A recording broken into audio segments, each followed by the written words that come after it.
Hey there, a couple of friends have asked to see my Outschool classroom, outschool.com. Basically, this is a site where parents can actually enroll their children in live video lessons. If they have children between the ages of 3 and 18, although my students are usually between the ages of like 10 or 11 to 18, then they can enroll their students in any topic from an academic subject all the way through magic or other special interests. So what I do is I usually begin with a cup, and I tell them there's a ball underneath and to guess the color of the ball.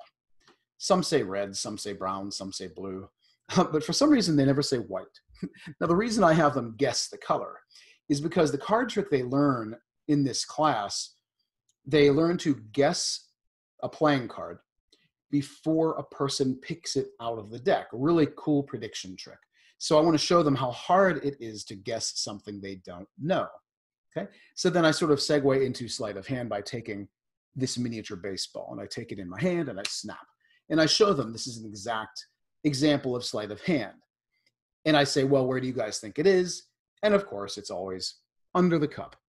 And so it is under the cup. This is a simple lesson in sleight of hand, basically. And so then I segue into demonstrating other forms of sleight of hand, such as I take these red sponge balls, right? And I talk about how magicians perform the impossible. They make things disappear, and sometimes they make things reappear. Sometimes magicians make things disappear from one side and appear on the other side. So keep track of the red balls. In 10 seconds, you're going to see some pretty cool magic.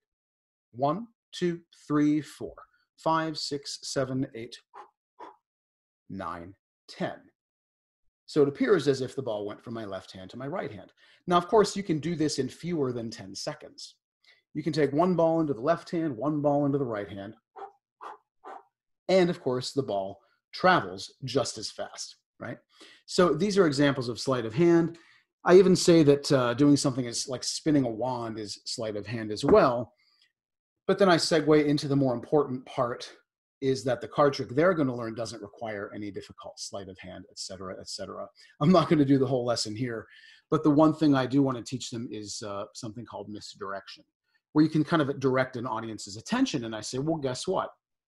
While you weren't looking, I actually sneaked or snuck a lemon underneath this cup. And so this is sort of a lesson in sleight of hand. So if you have children between the ages of roughly 11 and 18 who are interested in magic, why don't you send them to outschool.com? Technically, you wouldn't send them. You would go if you're their parent. And sign up.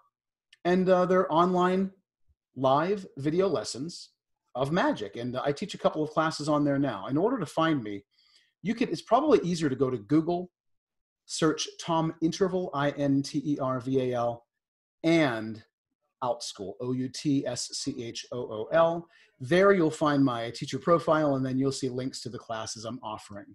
So anyway, I hope you enjoyed my, my Outschool teaching space, and I really appreciate so much you watching this video. Take care.